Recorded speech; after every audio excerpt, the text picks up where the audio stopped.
नमस्कार दोस्तों, online learning steno channel में आप सभी का स्वागत है। 80 शब्द प्रति मिनट की गति से संपादकीय डिक्टेशन शुरू होगी 3 सेकंड बाद।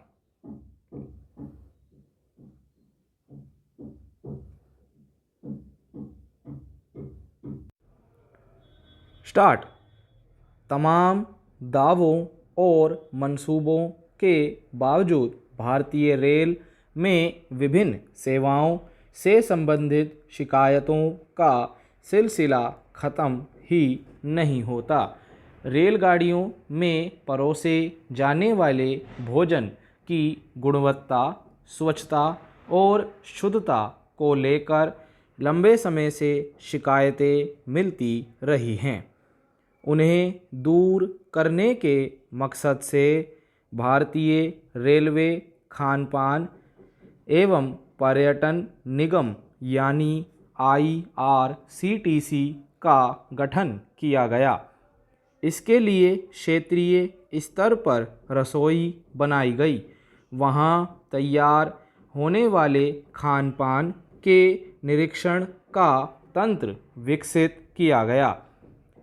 इससे बाहरी खान-पान की गुणवत्ता और कीमतों में मनमानी पर कुछ हद तक रोक तो लगी। स्वच्छता और साफ सफाई पर भी ध्यान दिया जाने लगा, मगर फिर वही शिकायतें मिलनी शुरू हो गई। संसद की एक समिति ने इसे लेकर रेलवे की खिंचाई की है। समिति का कहना है कि खान-पान संबंधी नीतियों में बार बार बदलाव की वजह से भी यह गड़बड़ी हो रही है। संसदीय समिति ने इस बात के लिए भी रेलवे पर नाराजगी जाहिर की कि उसके पहले के सुझावों पर अमल क्यों नहीं किया गया। समिति ने रेलवे से जवाब मांगा है कि जिन 15 खान-पान इकाइयों को अद्यतन करने को कहा गया था, वह क्यों नहीं हुआ।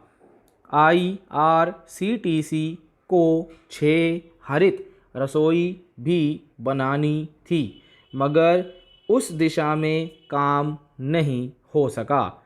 पैरा। दरअसल 2005 के बाद से अब तक 3 बार रेलवे खान-पान संबंधी नीतियों में बदलाव किया जा चुका है। 2010 में यह काम क्षेत्रीय रेलवे को सौंप दिया गया था। फिर 2017 में इसे IRTC को दे दिया गया। इस तरह नीतिगत गड़बड़ियों के चलते भी रेल खान-पान सेवा को लेकर एक प्रकार की अनिश्चितता बनी रही और गुणवत्ता से समझौता होता रहा। 2017 में नई खान-पान नीति बनी और उसकी समीक्षा के लिए संसदीय समिति गठित की गई। तब उसने कुछ महत्वपूर्ण सुझाव दिए थे, मगर समिति की ताज़ा रिपोर्ट से जाहिर है कि पिछले 7 वर्षों में इस दिशा में कोई उल्लेखनीय कदम नहीं उठाए जा सके हैं। दरअसल अभी तक रेलों में परोसा जाने वाला भोजन बाहर की रसोई में तैयार होकर पहुंचाया जाता है। फिर गाड़ियों में उसे गर्म करने की व्यवस्था होती है, मगर देखा गया कि वैसे रेल डिब्बे बने ही नहीं हैं। जाहिर है इस तरह तैयार होने और परोसे जाने के बीच समय अधिक गुजर जाने से अक्सर भोजन खराब हो जाता है। पैरा। संसदीय समिति ने इस बात पर भी हैरानी जताई है कि भोजन की गुणवत्ता के निरीक्षण के लिए तो तंत्र गठित है, पर औचक निरीक्षण का कोई प्रावधान नहीं है। स्टॉप।